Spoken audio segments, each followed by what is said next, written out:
జనరల్‌గా భజన పాటలు ఇలా జానపదంలాగా ఉండే పాటలంటే భజన సంకీర్తనలు అనగానే మీరన్నట్టు అయ్యప్ప స్వామి పాటలు, ఆంజనేయ స్వామి పాటలు, సాయిబాబా పాటలు ఎక్కువగా వినిపిస్తూ ఉంటాయి.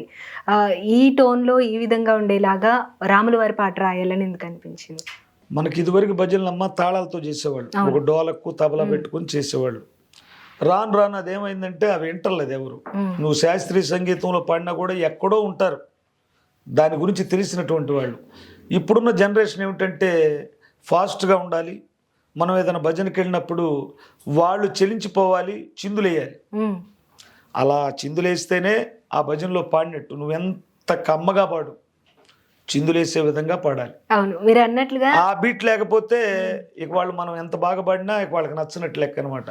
అందుకని ఈ ట్రెండ్ వచ్చింది. అంతకుముందు తాళాలు భజన, తర్వాత తర్వాత తర్వాత ఆర్కెస్ట్రాలు అయిపోయినాయి మ్యూజికల్ మీద.